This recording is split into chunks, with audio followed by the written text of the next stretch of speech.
Dice Tower Tonight, episode 77. Cavern, cavern, cavern, cavern. Games, games, games, games. Welcome to Dice Tower Tonight, a video cast about board games and card games, and especially the people who play them. On tonight's show, we're talking cavern games. No, not games about caves. Games that have easy entry, but surprising depth. Also, Crystal has a game for me and the chat. We discuss some games we played lately, and we answer questions from the audience live. My name is Eric, and joining me now, the Dig Dug to my Mr. Driller, here's Crystal. Hello, everyone, and hello, Eric. How are you? I'm doing well. A lot has happened since we last spoke, Crystal. You bought a house. I had a tornado. It's been a busy time. It has been a very busy, honestly, it feels like it has been far longer than 2 weeks since we last did this. But I know it was 2 weeks ago. I can't fathom that in my brain. I feel like I really need to have a calendar. My wife keeps trying to get me to go all digital, like all Google Calendar at this point. But I need a physical one on the wall just to keep me grounded in what day it is. Yup. I need to look at it and go, okay, yeah, that was 2 weeks ago. Oh, actually, I haven't even flipped over to the next month. Yeah, welcome to September. Here we are. Yeah, this year is, individual pieces of it have crawled, but the year as a whole has gone by lightning fast, and just time is an illusion at this point. For me, at least, no. Yeah, well, I mean, we've discussed the paradox of it both being the longest and most rapid, time ever. It's hard to keep a grounding, and which is why it's great that every 2 weeks we get together and we get to have some fun here on Dice Tower Tonight. And the first thing that we always do here on the show is talk about what we've been playing lately. And Crystal, you were super excited that you actually got to play a physical board game recently. Tell us about it. I'll admit, between this show and Board Game Blitz, the past few months have been a little bit of a struggle for me to find things to talk about. This is why I've discussed some video games and some games that I had played in the past. And good, the dog's barking downstairs, so that's perfect timing for me to talk about Sovereign Sky. Wow, that is a shiny box. Literally, when the box got posted, someone commented and said, "Crystal, this is your brand. You should play it." Just because of how shiny the box is. And I'm just going to go shut my office door real quick. We'll just talk amongst ourselves. Yes, we did actually have a tornado. Okay. I sort of blew past that. So that's slightly more muffled now. Less dog barking. It didn't hit my house. It went south of my house. But we were, huddled in the basement, and it did hit the town. So, yeah, tornado, power outage, good times. Literally every dog is barking downstairs right now, but the door is now closed, so hopefully that is not quite as obtrusive. Maybe you're getting a package delivery. Who knows? It's entirely possible. But yeah, Sovereign Skies is a new release from Deepwater Games with the shiniest box you've ever seen in board game land, I would say. So Sovereign Skies is a game where you are trying to collect influence, aka victory points, and you know what? I can show you the components, which I will do to some degree, but then I'm actually going to show you a picture in the rulebook because it's kind of hard to imagine what this all looks like put together. The board is made up of these tiles that all kind of slot together. Okay. Which you can kind of see there. How many make up a full ring? Is it like 8? Total of 6 tiles that make up, and so the order of the tiles can be different every time you play. But then it ends up looking something like this eventually. Ah. So you've got the board. And then this is one of those games that when you read the details about it, it seems pretty average as far as board games go. Okay, yeah, you do some things and you collect victory points and whatever. But so you're earning energy by moving your mothership around the board. And the actions you take on your turn are incredibly simple because your mothership can move natively one space, so one slot around the board, and it will either be flying counterclockwise or clockwise. You can spend energy to change directions or to move farther than one space, but generally on an average turn, you're going to move your ship from one tile to the next tile, going the same direction you were already going. And then you can take between 1 and 3 actions. They're all pictured on the individual tiles. There are certain actions that you can take on any tile, like dropping off a drop ship or grabbing a political card from that area if you don't have one already. And then each planet has a special action that you can take on it. And that's what these little terms down here are, where this one says pledge. You can take the pledge action on this planet. I won't explain what all of the different actions do on the planets, but basically you are attempting to amass energy that you can then spend to put out bases. You have to turn in drop ships to do that. You are trying to earn the influence of different senators by getting their cards from a supply near the board. I will admit, in words and description alone, this game sounds boring, but this is one of those board games that is magical. Like, I assume, like, we were reading through the rule book and reading through the rules, and we were like, okay, yeah, that makes sense, that makes sense, that makes sense. As soon as we started playing, it was that, ooh, this feels good. Like, honestly, this kind of fits into the area that we're going to be discussing in a little bit. Like, the rules themselves and the actions you take on your turn are incredibly simple. There isn't a lot to do, like, decision-making wise, but why you would choose certain things, the depth of strategy is really interesting. And because the setup can be variable, it's different every time. And we realized, like, early on in the game, we were kind of taking the most basic actions we could. We were just moving one space, doing the action, whatever else. And then as we played more, we went, oh, wait, if I spent the energy to turn around and went back the other direction, or if I spent energy to move extra spaces, I could do much more interesting things. I was kind of blown away by this one. The two negatives for me personally, even though I am attracted to this game because of its space theme, it doesn't feel spacey at all when you're playing it, truly. Like, it's still attractive to me for the space theme, but it doesn't feel like a space game in any particular way. And the other negative, which is not that big of a deal, but is similar in a lot of games, crummy insert that doesn't do much of anything, and so I took it out of the box. But especially because they sent me 2 small expansions with the game, which...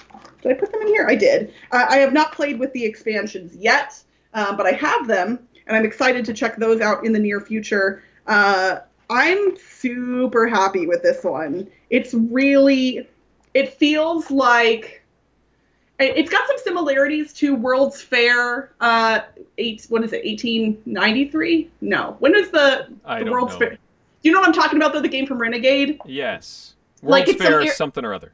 Yeah, there's some area control aspects to it when you're putting your ships and your bases down on the board, and then you're also trying to amass other things. I've seen some similarities to that game in it, but it's better for me than World's Fair.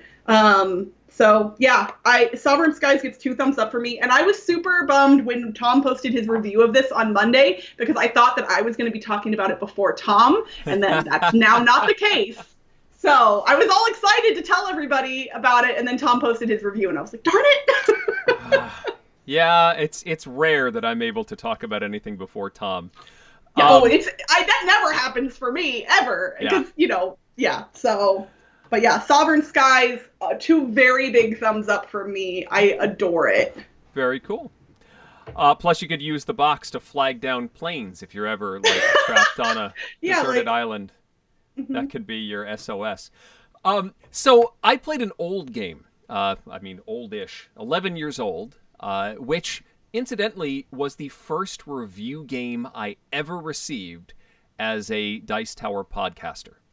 Wow. I got this at Origins 2009, and my kids pulled it off the shelf for family game night last night and wanted to try it out. It is called Who Would Win?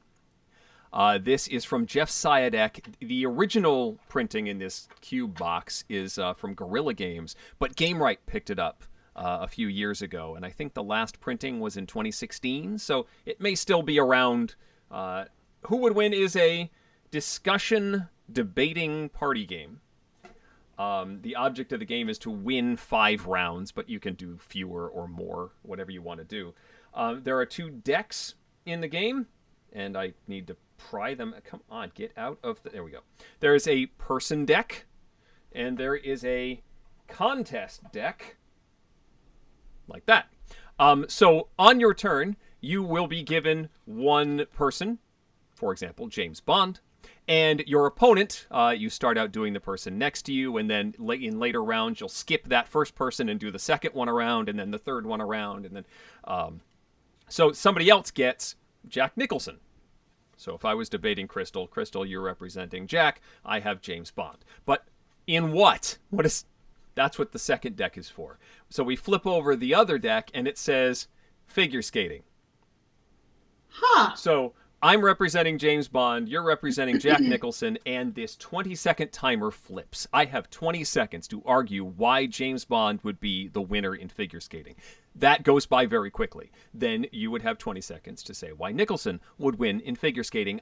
Because I had to go first, get 5 seconds, very briefly, to refute what you just said. And then everyone votes. Everyone who was not participating in that discussion votes, and whoever wins gets the card and 1 point. That's it. It moves on to the next player. We played this last night with just my 2 boys. So the voting's a little weird when you only have 3 people. There are 2 people arguing and 1 judge, and so it becomes a little bit easier, let's say, to influence that 1 person in your Yeah, arguments. because you're playing to the crowd at that point. Yeah, so there were a lot of poop jokes, and they were pretty much biased against me, so I knew I wasn't going to win. But it was fun anyway. The kids needed a little bit of help understanding some of the people, but the cards are kind of nice because it says, James Bond says fictional British spy, and then lists a quote from them. So you get a little bit of background. So even if you aren't really familiar with the person, you can, maybe jump in and improvise. The great moment that came up last night, I got Tiger Woods, and my son got Superman. And Superman is such a he's a superhero. He's going to win at just about anything. He's Superman. Unless, I'm thinking, please be golf. If it's golf, that's the only way I'm going to win with Tiger Woods. And I had shuffled this deck. And I said, please be golf, please be golf, please be golf. And I flipped it over, and it was golf. And we all fell over. Because that's hilarious. Yeah. But then I argue, it's Tiger Woods. He's one of the most decorated golfers in history. He's won all sorts of stuff. Tiger Woods. Golf. That was my 20 seconds. And then my youngest still votes for Superman because he's Superman. I should have... this game is biased. Anyway, who would win? It is a fun, argument game with that 20-second timer means you have to think really fast. You don't have time to really build your argument. You have to just go. And I think if you play it that quickly, here's your person, you know who that is? Great. Here's the contest. Boom. Go. And you're it has to be top of the head, because that's when the fun really comes. And then you're voting immediately after 45 seconds. And so rounds move very fast. I think it's a solid game, and I think it's why Gamewright picked it up and bought the design from Guerrilla Games. I enjoyed it. Who would win? And I think the kids liked it too.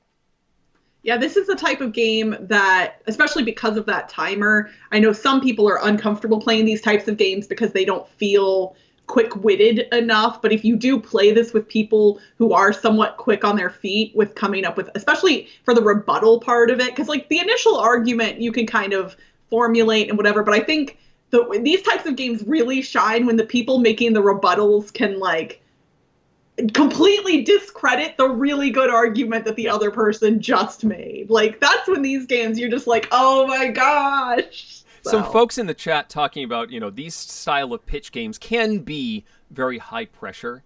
I think I like this one a little bit better with its framework because you're dealing with a real person. And so you can make that connection. It's not inventing something out of the blue. Yeah, that makes sense. There's a lot more I know who this is, I know what their contest is, and I can find some sort of connection there and build off of that. It's still, certainly, if you're better at improvisation, you're going to do better, and if you're better at debating, you're going to tend to do better here.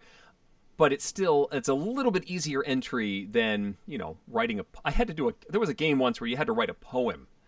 You got like a minute and a half to write a poem.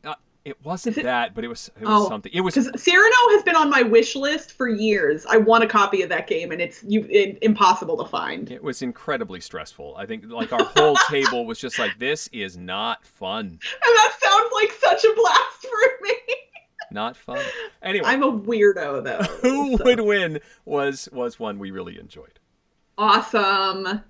Well, here in a little while, Eric, we are going to be discussing Cavern games, which someone in the chat did ask. They were like, is that an established term? And you made that up, Eric. And I think I made it up. I'm not sure. This is one of those things, though, that I'm afraid I didn't want to like claim ownership of it. You liked it. I thought I made it up. And you're like, yeah, that's great. Did.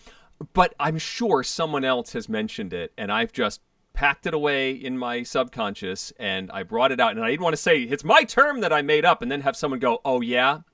Well, so-and-so said that a year and a half ago, and you just stole it. So. Well, I had never heard it before, and I think it's a really good way to describe games that do have an easy barrier for entry and yet surprising depth. Like, I think that works really well. And we are going to be discussing some of those games in a little bit, but before we do, I wanted to challenge you and the chat to a game technically not about Cavern games, but kind of about Cavern games. All right. So we are not playing a board game tonight because most of my board games are in boxes currently. Even though I'm not moving for a month, I am trying to be responsible and get the things that I can get packed now.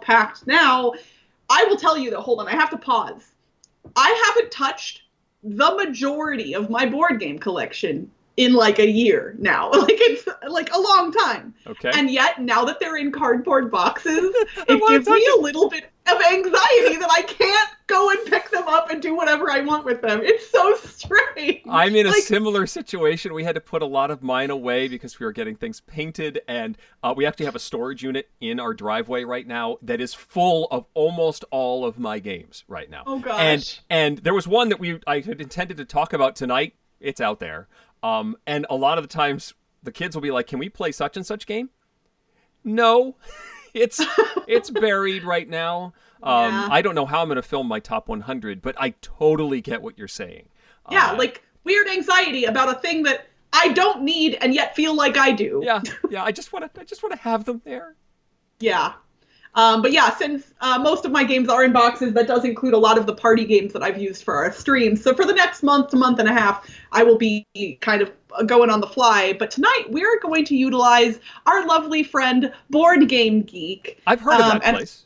Yeah, I figured we haven't done one of these in a little while, so I'm going to be challenging you and the chat to a little quiz based on information on Board Game Geek. So, disclaimer, chat, don't open Board Game Geek and cheat. Because that's not fun. That's not fun. It's not fun. That's like Superman cheating at golf. No, don't do that. Right? Don't cheat. It's not fun. I mean, if you cheat, all you're cheating is yourself at that point. Like, nobody, there's no prizes at stake here. The more you know. So what I've done, the more you know, Rainbow, for sure. I've done some searching on Board Game Geek for some specific information related to cave and cavern games. And so you and the chat are going head to head to see who can do the best. We have a total of 7 questions that we're going to be going through, and I'm going to be posting links in the chat. I do not have a PowerPoint presentation this time around, but chat will be able to see things. I'm going to actually go ahead and post the first link now in the chat, and then I will read the question to you, Eric. So we're just going to go through some questions here. This one's pretty simple. How many ranked games on Board Game Geek contain the word cave? So I'm talking games that have a numerical ranking. Like when you go to the ranks, you know how you get down to a certain point and it says NA because there's not enough rankings or whatever else. Right. Those are not included here. How many ranked games on Board Game Geek contain the word cave? And I will give you the answers that are possible here. You can And choose this would from. include anything that includes the letters CAVE, correct? That is correct. Got it. Yes, CAVE is the search, so anything that has that within its title would count. Your options are 29 games, 80 games, 12 games, or 43 games. So 29, 80, 12, 43. So now you're doing something to mess me up because you're not putting them in order now. You know, I don't have to do anything that I don't want to do.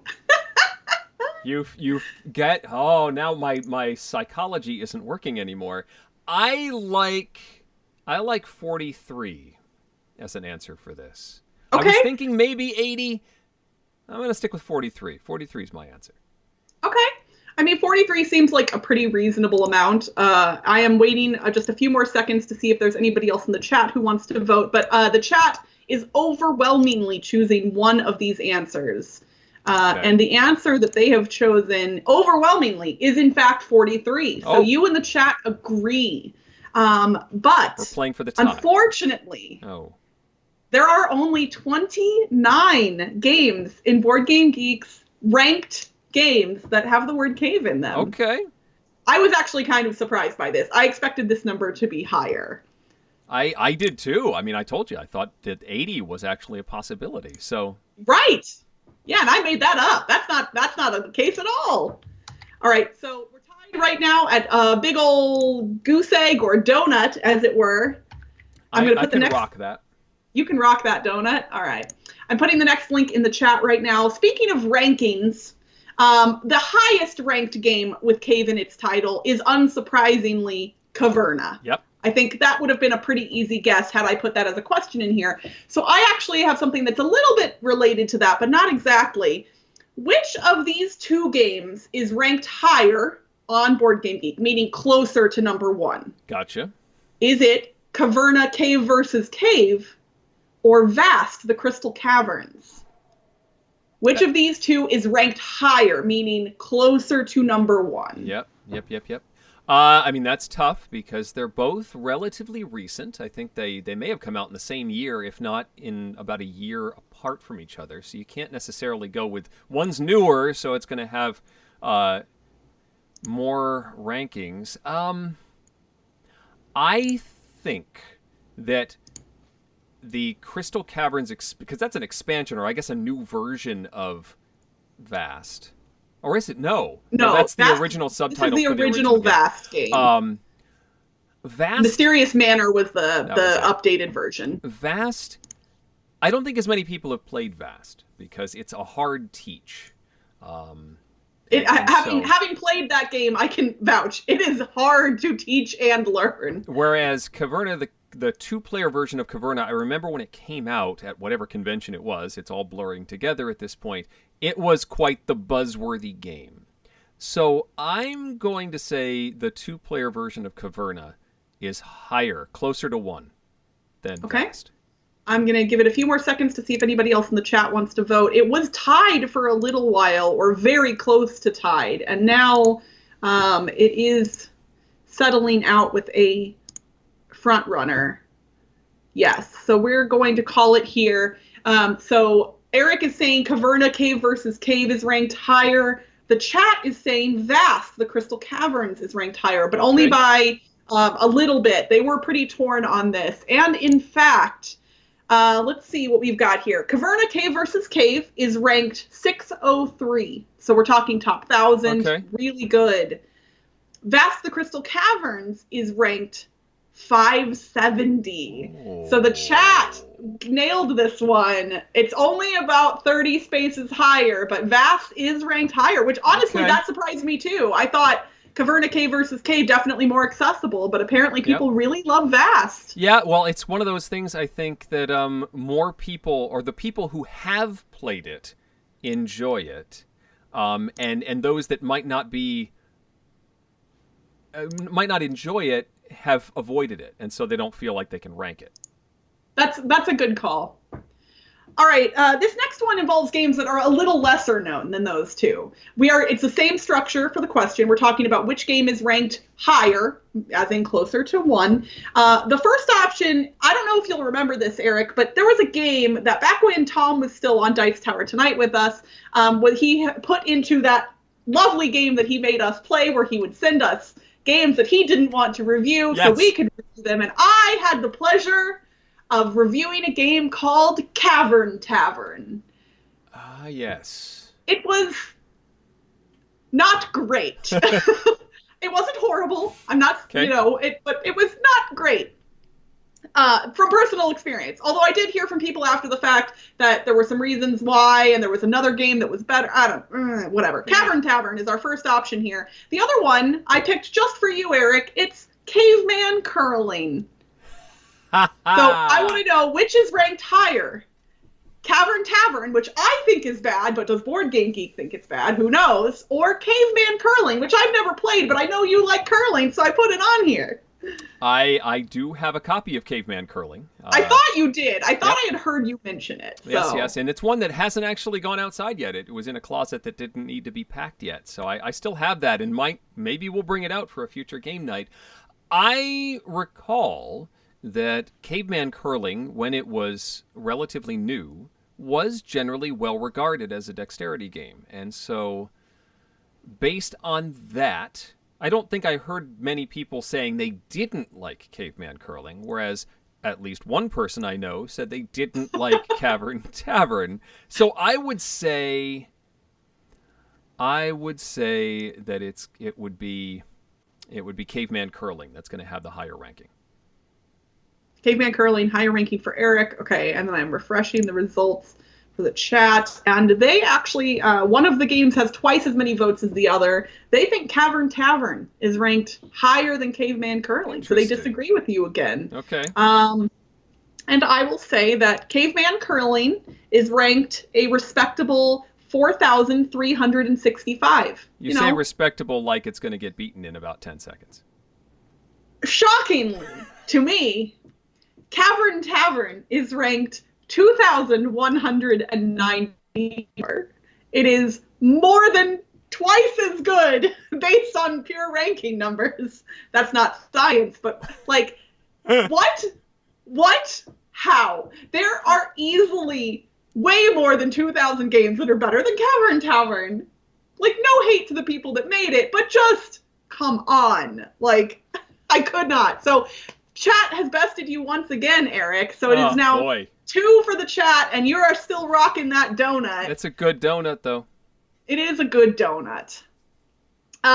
Okay, so now we're going to head into 4 questions that are all similar in structure and are also based on my own personal opinion a little bit. So early in my tenure as a gamer, I played the game Cutthroat Caverns. Have you ever played Cutthroat Caverns, Eric? Yes, I have. I enjoy that one.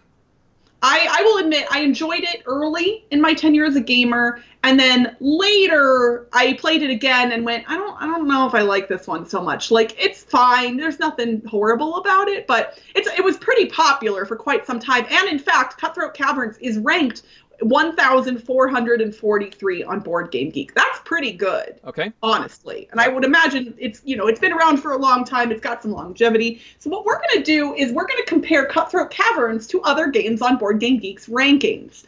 I'm going to drop a link in the chat first before I read this, because I know there's a delay.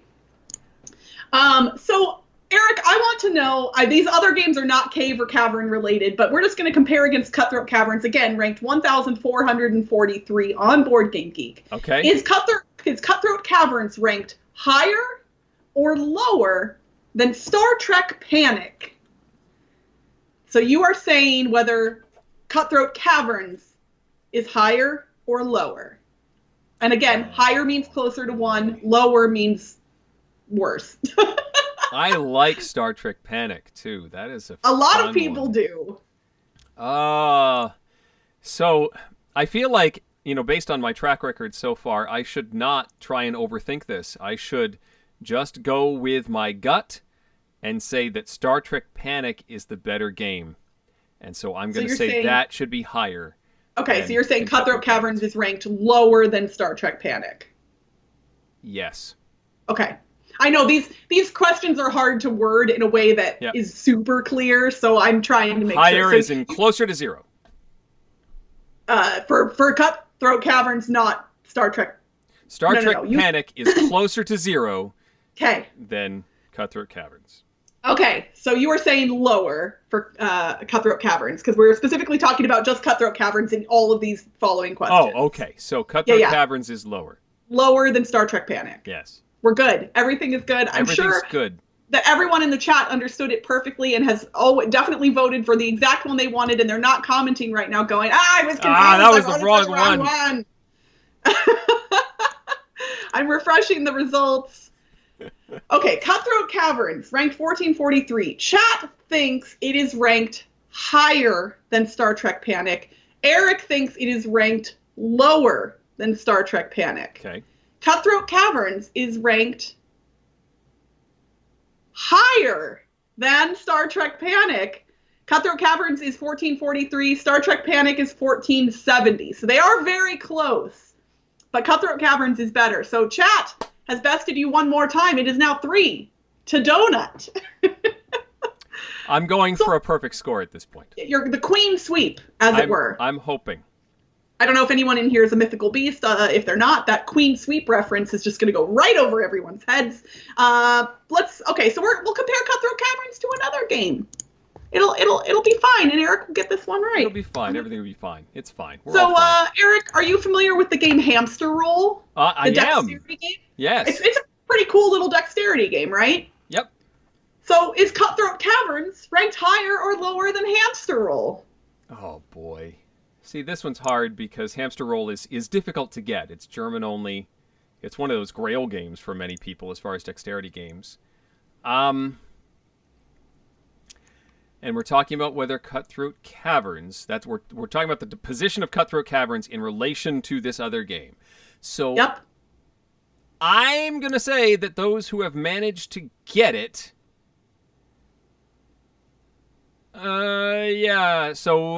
lower. I'm going to say lower. Okay, so you think Cutthroat Caverns, Hamster Roll is on top and Hamster Roll. Okay, so then Cutthroat Caverns is lower. Yes. Okay, I'm going to look at what the chat is saying. I'm also going to close the old tab so I don't confuse any of my stuff. All right, so I'm refreshing the results. Chat so far, again, overwhelmingly is thinking that Cutthroat Caverns is ranked higher than Hamster Roll. Of course they are. Which, that's not what you said, Eric. It's not. No. But the chat's right again. Cutthroat Caverns is 1443, as I'd previously stated. Hamster Roll is 1489. So Hamster Roll is lower than Cutthroat Caverns, but that's fine. Everything's fine, Eric. Fine. It's all fine. You're doing great. Yeah. Chat has 4 points to Eric's 0. Which, that's great for Eric's self-esteem, chat. You all should really just help him out with one of these days here. Putting the next link in the chat. All right. How about the card game Lotus? The one with the pretty flower petals. Are you familiar with that one at all, Eric? I am. I actually just discussed it in our top 10 list of Flora games on the most recent podcast, which apparently hasn't posted yet, even though I gave it to Tom on Monday night. So... Perfect. Well, then everybody got a lovely little spoiler for that list, and then now they just have to figure out what position it showed up in. It's 1 out of 10. I like Lotus. I own it. Did I put the link in the chat? I did. Okay, good. Is Cutthroat Caverns, again, 1443, ranked higher or lower than Lotus? Don't overthink it. I'm just going to say that Lotus is below Cutthroat Caverns. So for the purpose of the question, higher. Cutthroat Caverns is higher than Lotus. All right, so let's see what the chat is saying. I don't think as many people have played Lotus. It's a cool card game, but I don't think it had the reach. I honestly think it might be a little underrated. I really like Lotus, especially as like a good game with good table presence that like when people walk by, it looks really neat when you've got all of the petals laid out. Like, I think it's fun. Yep. All right. And It's a pure tie right now for the chat. So I am refreshing. I'm gonna put the link into the YouTube chat one more time, which by the time they'll see that before they hear me say it was a tie. So in theory, somebody else might just be able to click through and vote. You never know. I mean, chat just gets no points if it's a pure tie. So somebody has to vote. They can't win, right? Yeah, if it's sure. A tie. If that's voting for both things. That's cheating. I'm gonna give it 5, 4, 3, 2, 1, and it's still a tie. Oh no! So chat, you're failing me here. So Eric says that Cutthroat Caverns is ranked higher than Lotus. And you nailed it this time, Eric. Cutthroat Caverns ranked 1443. Lotus is 1500. Okay. Finally, I get something right. Yeah. All right. We've got one more comparison for you. I'm going to put it in the chat right now. Somebody did note, yes, there was only 20 votes in that straw poll, and there are at least 77 people watching on YouTube right now. I'm just saying. Yeah. Y'all, I know you're there. All right. Cutthroat Caverns, ranked 1443. Is it higher or lower than Felicity, the cat in the sack? Ooh. Oh, that's a tricky one, because that is a pretty well-regarded card game. In both versions, Felicity and Felix. I'm gonna go with Felicity/Felix being higher. So Cutthroat Caverns is lower than the cat in the sack. Okay.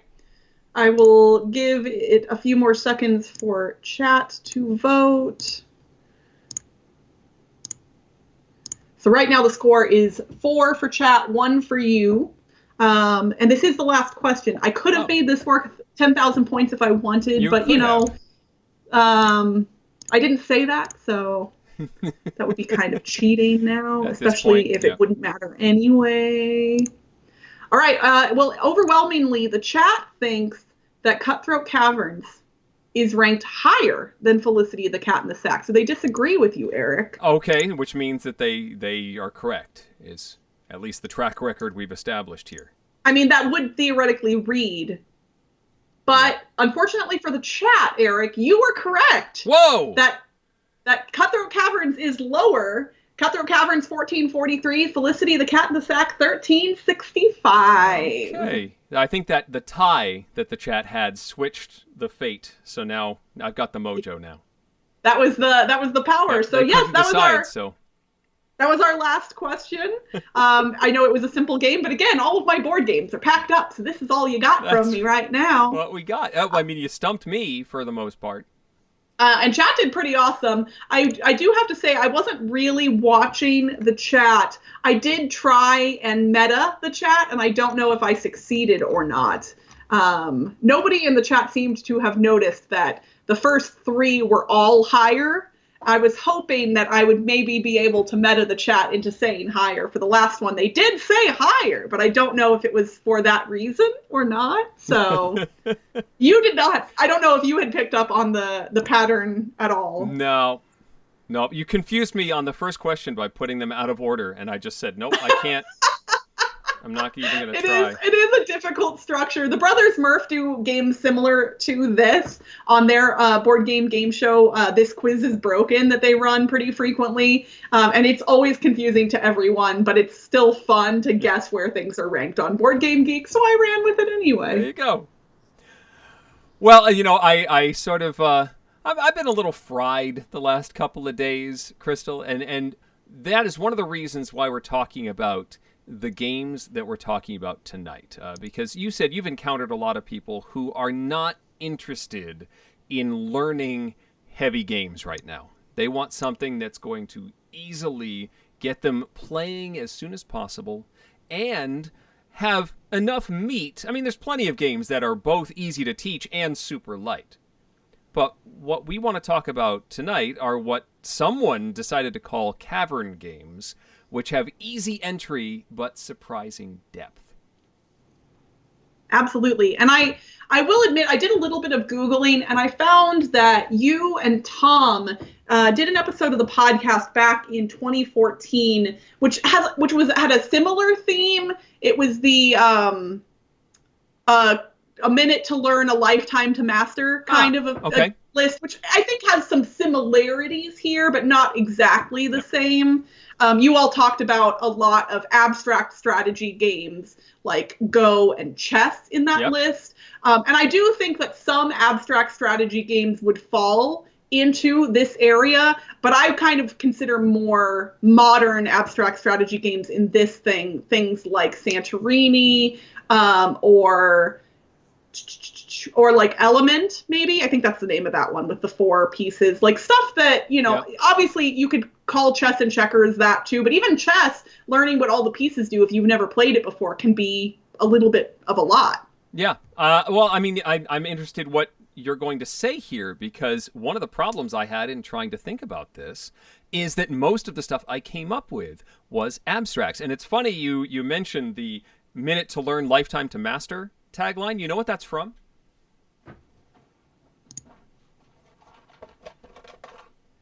Holy cow, is it really? A minute to learn. I owned Othello as a kid. I wonder if it just stuck in my brain like that. That was their tagline and still is in that edition. But a lot of the stuff I came up with was either a straight abstract, like Arima, which was designed as a chess-like game, but they wanted to make it so that computers couldn't solve it. And it has one move. Each piece moves 1 space, and you get 4 moves on your turn. But then there's all sorts of complexity and pushing and pulling and all of that. But it's not like the actual choices you have on your turn. Very simple. Move 4 pieces. You get 4 moves. There you go. And do what you will with that. But or something that maybe has a little bit of a theme, but is still pretty abstract, like Dirk die Woest, or Through the Desert, which is the camel game. The camels! With, but it's basically an abstract. Even though it's got cool little palm trees and pastel camels, it's still an abstract game. The other category I came up with was card games. Trick-taking card games generally have a very simple structure, but the actual play of, say, Tichu is a lot more complex than simply playing a set of cards on your turn. But beyond that, I'm afraid I'm at a loss. So I want to hear what you have to share with us, Crystal. Okay, yeah, no, I actually came up with a few different things, and I think a lot of these are debatable. I think some people would say that the complexity isn't as deep as maybe the name of our theme would imply. But I did actually put, abstract games like you said, and I think similar to yours, like mildly themed abstracts would fall here, like Reef, the Emerson Matsuuchi game. I think that one is not pure abstract, and for that reason, it becomes more into this category that, what you do on your turn is ridiculously simple, but getting good at that game and figuring out the best moves is difficult. I also had trick-taking games down on my list. I did write Tichu. I also put The Crew, and then I put a trick-taking game that not many people will have heard of because it's not available in the United States. It's called I, My Favorite Things, and I is spelled like your I, E-Y-E. I, My Favorite Things. It is a trick-taking game where the depth comes from your knowledge of the people you're playing with. I have to explain it because it's fascinating. So you've talked about this before. Yes, okay. I desperately want this game, and I'm going to have to just make my own copy at some point. But what you do is you pick a category for the person on your left or right. So I'm playing with you, Eric. I might choose soft drinks as your category. Then I pass you my deck of cards. I think there's only like 6 cards in my hand. I pass them to you, and you write down your top 5 favorite soft drinks in order from 1 to 5 on these cards, and then your least favorite soft drink. I think it's 1 through 5 and then 0. Then you slide them into these little sleeves. And I don't know what the numbers are that are associated with the things you wrote down. I just get to see what you wrote down. So I have a hand full of Sprite, Pepsi, Dr. Pepper, root beer, and I have to play them in a trick-taking game without knowing what numbers are associated with them. Yep. And everybody gets a different category from their person. It's not we're all playing soft drinks. It's I'm playing Eric's soft drinks. Eric is playing Crystal's favorite Star Trek series. Tom is playing Z's favorite colors. And it's all in a single trick-taking game. It is fascinating. And like, again, the depth comes from knowing the people around you. So it's really interesting. But really, it's just a very simple trick-taking game with numbers 0 through 5. So it's easy to play, but lots of interesting strategy there. Yeah.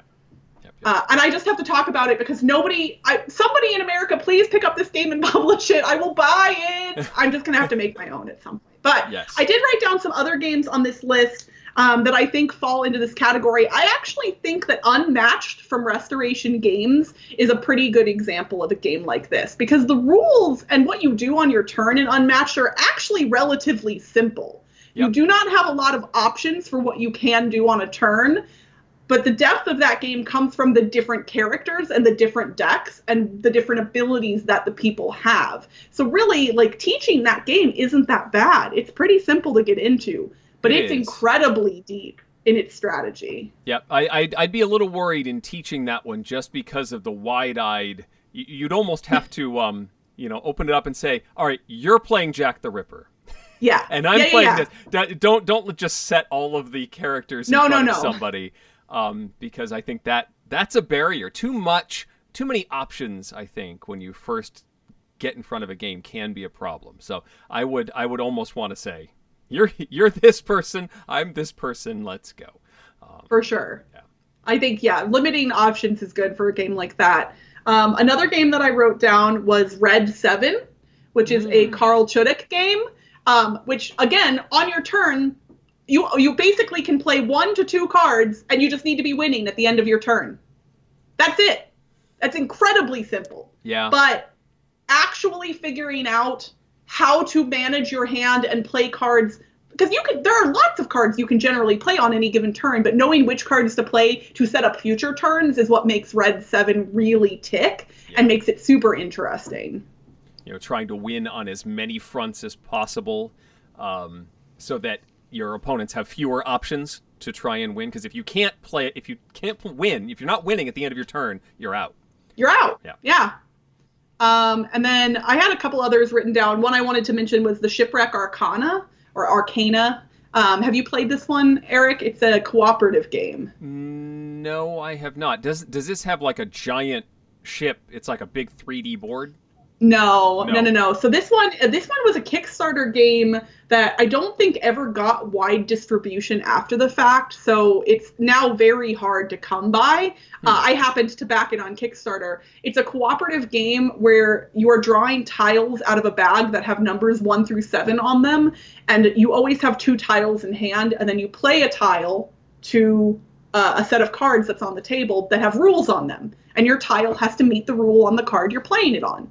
And then the other players, based on where you placed your tile, have to guess what your other tile is. That sounds relatively simple, right? Okay. But it's ridiculously difficult to suss out. It's a lot of, they would have played it here if they had that, but if they played it here, they couldn't have that, and oh my gosh. And you're literally just trying to successfully guess the tiles in people's hands as you go around a certain number of times to earn points. It's really fun. The artwork is tarot-like and really gorgeous. And it's definitely, as far as cooperative games go, I would say underrated, but mostly because it's not as widely available. So, and there were other games, Eric, that I considered, but I think probably are a little bit too light for what we're trying to get with this list. Like, I considered maybe putting like Ink and Gold on here, but there's really not a lot of depth. I mean, admittedly, you're going back into a cave, so maybe that's why you're adventuring deeper, so maybe my brain is trying to make that connection. There are some interesting strategic decisions you can make in Ink and Gold, but really not a lot. It's either stay or go. It's the options are limited, but knowing when to do those things, maybe a teeny bit of strategy, but not a ton. Yeah.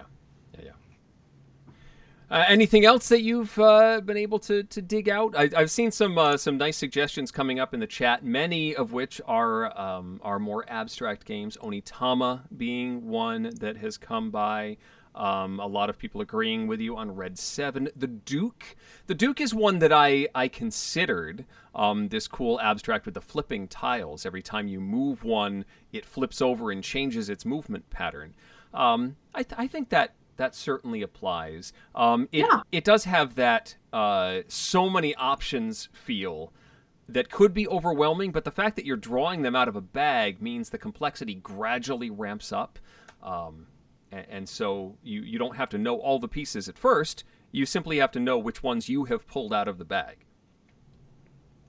The only other larger category of games that I think possibly fit here, a lot of them, I would actually say roll and write games fit into this category in a lot of instances. The rules for many roll and write games are pretty simple. Roll this handful of dice, pick one, and write it on your sheet. Kind of, a lot of them are basically as simple as that, but the strategy in getting good at those games can be really complex, especially for some of the heavier roll and writes like Cartographers or Fleet the Dice game. Yeah. What you're doing on your turn is still simple, and they're relatively easy to teach.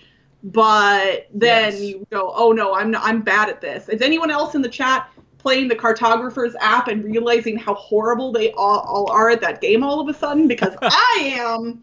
I thought I was good at Cartographers, and now not so much. That happened to me with Race for the Galaxy. I thought I understood that game until I started playing. At the time, it wasn't the app; it was a computer implementation, and I just got destroyed. That's always nice and humbling. Yep, I've seen a couple things in the chat pop up that I probably fit in this category, but that I haven't played. Daniel suggested Lost Cities. Oh, yeah. And I almost pulled that. Yeah, Keith suggested Arboretum. I've heard that about Arboretum, but I have not played it, so I can't speak to it specifically. Arboretum also came up in our top 10 list from the podcast that should be posting someday. Eventually, sometime. Well, if anyone else has any suggestions for Cavern games, please drop them in the chat. But we've got about 10 minutes left. Maybe we could actually do some real Q&A here. I know people are missing their Q&A fix because the daily chats aren't happening anymore. So those of you who are in the chat, please drop a question for Eric or myself. You can ask Eric about the tornado some more. You can ask me about my new house. Yes, indeed. I saw one question go by a while ago that I am now trying to search for that I thought was good to discuss, and now I can't find it.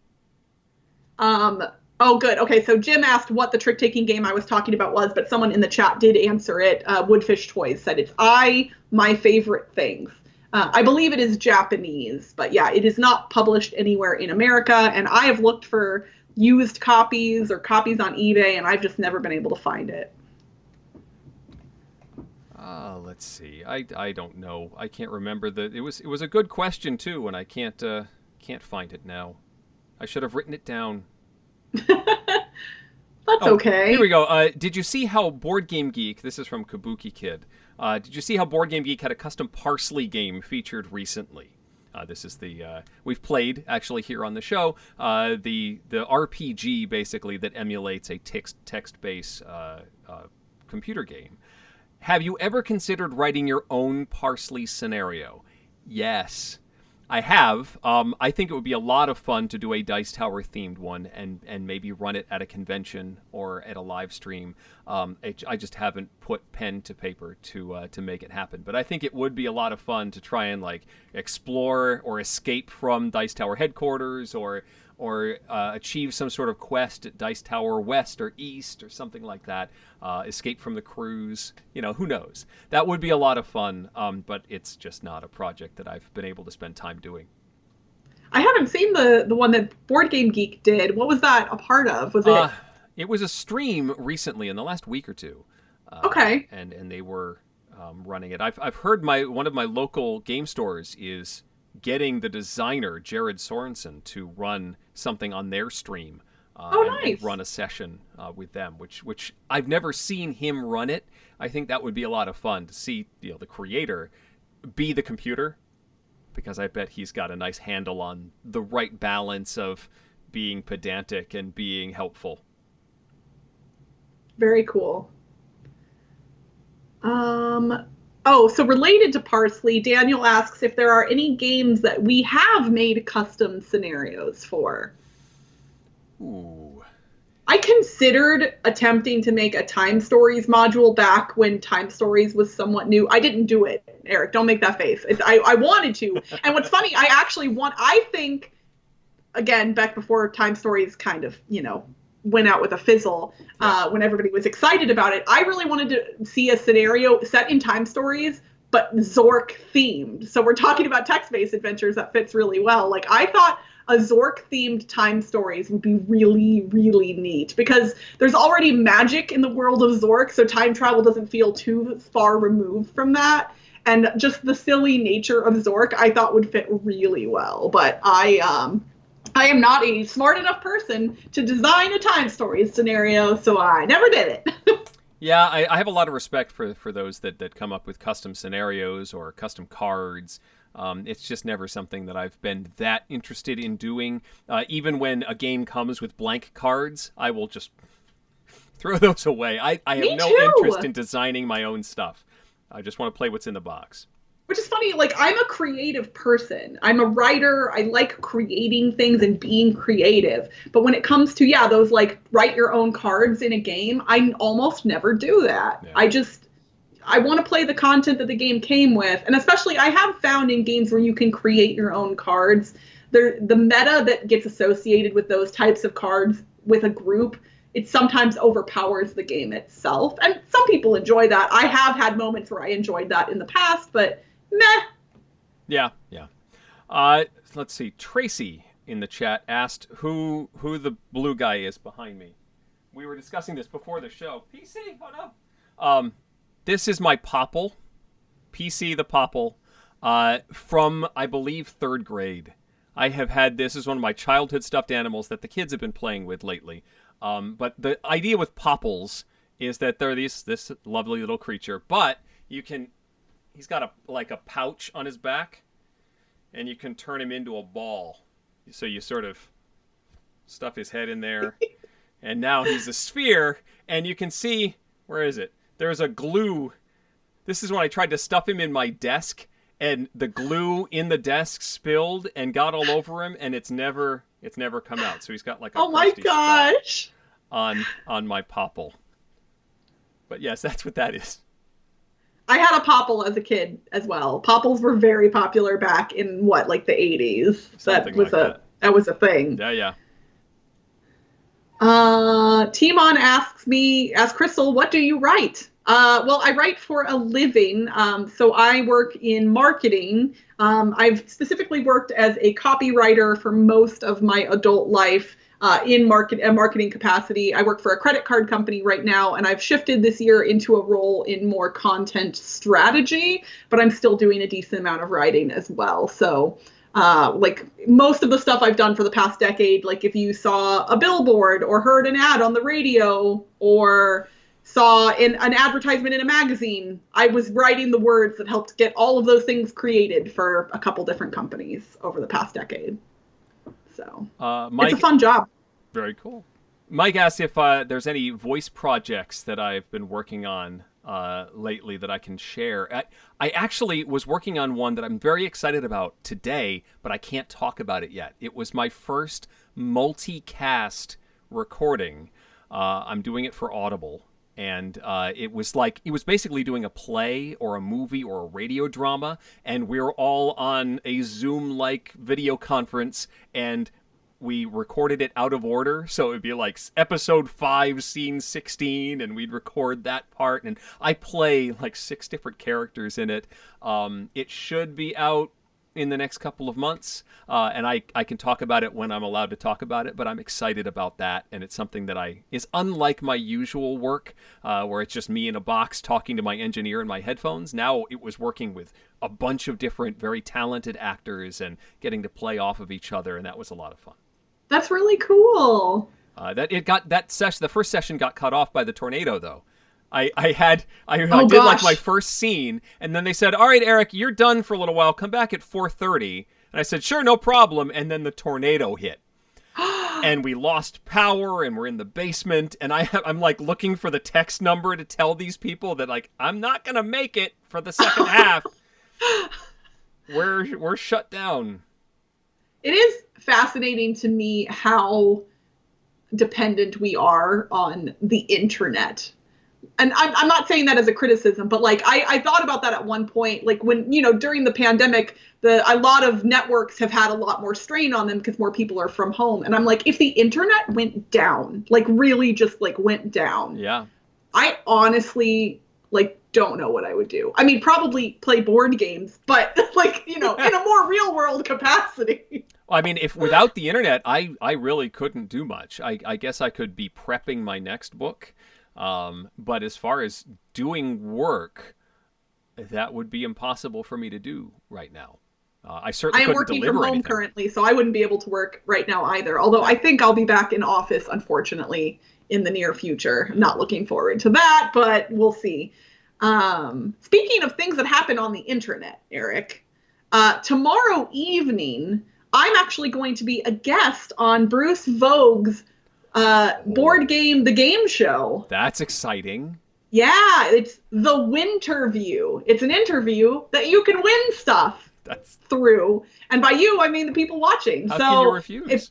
It's great. And what's funny is I'm actually sponsoring the prize for this particular episode. I am going to be giving away a Steam copy of the video game Fall Guys to someone in the chat. I want to win that. Well then you should definitely come hang out tomorrow. Board Game, The Game Show is the channel. I believe he multi-streams, so I think it's on a few different places. I know it's on YouTube, and I believe it's on Facebook as well. But I'm really looking forward to it. The questions that Bruce has posed to me are really interesting, and I'm looking forward to discussing them. So I just wanted to give a little plug. I hope some of you will come hang out live tomorrow evening for that. It is at 6 p.m. Pacific, I think. 9 p.m. Eastern tomorrow evening. Very cool. Well, I'm going to plug something now, too. I was recently delighted to be a guest on the 5 Games for Doomsday podcast with Ben Maddox. And I believe, I have not seen it go up yet on the website, but I think in the next day or two, you'll be able to see that episode and listen to that. I had a great time talking with Ben, and hopefully other people enjoy it as well.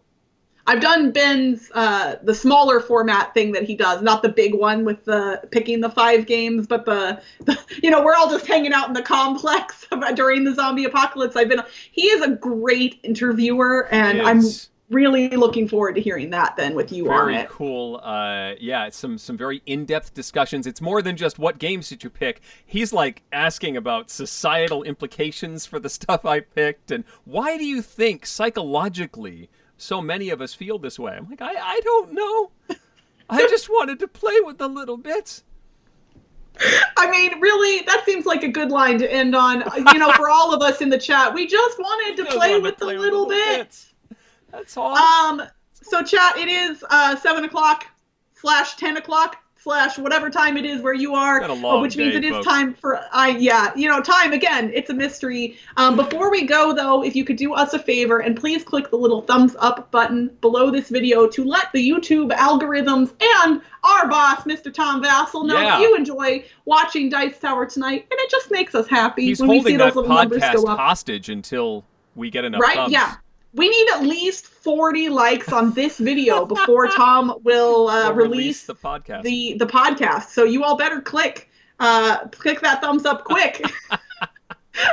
Watch, it's going to go down. In trouble. Yeah. I know, it's not true. We're lying. It's fine, everyone.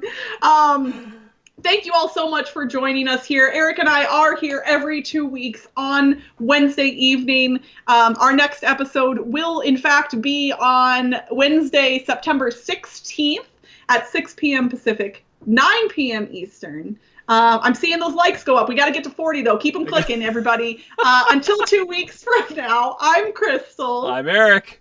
And you've been watching Dice Tower Tonight. Thank you for watching. Promotional consideration has been provided by game publishers in the form of review copies of games. Crystal and I will see you in 2 weeks for another installment. Our show is supported by viewers like you. Thank you. Dice Tower Tonight is produced by Crystal and me with assistance from Tom Vassell, Mike DeLisio, Roy Cannaday, and Rob Searing. That time that we let the reindeer from Frozen just stroll about brought to you by Sven Wanders. Timothy Pinkham composed our theme, and hosting is provided by Cool Stuff Inc., where you can find great games at great prices at coolstuffinc.com. Give us your feedback on the Dice Tower Guild at Board Game Geek on Facebook or Twitter, or by emailing us at crystal@dicetower.com or eric@dicetower.com. And don't forget to visit the other shows in the Dice Tower Network. Find something new at dicetowernetwork.com. Until next time, from all of us at the Dice Tower, have fun gaming. And we just hit 42 likes.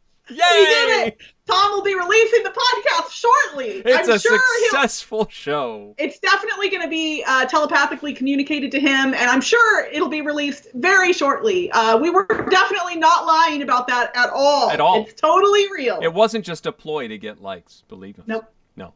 Bye, everybody. Bye.